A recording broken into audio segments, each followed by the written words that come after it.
നമസ്കാരം എല്ലാവർക്കും. ഇന്നത്തെ റെസിപ്പി ഒന്ന് പനീറും മഷ്റൂം വെച്ചിട്ടാണ്. അതിൻ്റെ സാധനങ്ങളൊക്കെ ഞാൻ വീഡിയോയിൽ കൊടുക്കുന്നുണ്ട്, പിന്നെ സ്ക്രീനിലും ഞാൻ എഴുതി കൊടുക്കുന്നുണ്ട്. ഫസ്റ്റ് കുറച്ച് ബാർബിക്യൂ സോസ് ഒഴിക്കുക, 1 ടീസ്പൂണ്, പിന്നെ ആവശ്യത്തിന് പെപ്പർ, പിന്നെ 1 ടീസ്പൂണ് ഒലിവ് ഓയിൽ ഒഴിക്കുക, ആവശ്യത്തിന് ഉപ്പ്. ആ ബാറ്റർ ഒന്ന് മിക്സ് ചെയ്യുക.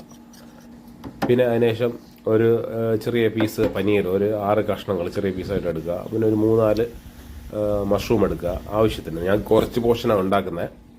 പിന്നെ ആ മസാല ഒന്ന് ടോസ് ചെയ്യുക, ഒന്ന് മിക്സ് ചെയ്ത് വെച്ചിട്ട് 10 മിനിറ്റോടെ വെച്ചതിന് ശേഷം വന്നിട്ട് ആ ചെറിയ കഷ്ണങ്ങളാക്കിയ മസാല ഇട്ട് കഴിഞ്ഞാൽ പനീർ മഷ്റൂമും നമ്മൾ ചെറിയ സ്റ്റിക്കിലോട്ട് അങ്ങ് ഓർക്കുന്നു. പിന്നെ ചെറിയ ഫയറിൽ വെച്ച് നമ്മൾ ഗ്രില്ല് ചെയ്യുന്നു. ഇത്രയേ ഉള്ളൂ. അത് കഴിഞ്ഞിട്ട് ആവശ്യമുണ്ടെങ്കിൽ ലാസ്റ്റ് മൊമെൻറ്റിൽ ഒരു മുകളിൽ ചീസ് ഒന്ന് ഗ്രേറ്റ് ചെയ്യുക. ഞാൻ ചീസ് ഗ്രേറ്റ് ചെയ്തിട്ട് ചെയ്തിരിക്കുന്നത് വളരെ നന്നായിട്ട് വന്നിട്ടുണ്ട്. ചീസ് അല്ലാതെയും കഴിക്കുന്നവരുണ്ട്, അല്ലാതെ ഇഷ്ടപ്പെടാത്തവർക്കും കുഴപ്പമില്ല. നല്ല ഡിഷാണ്, കൊച്ചു പിള്ളേർക്ക് ഇഷ്ടപ്പെടുന്നതാണ്. Thank you.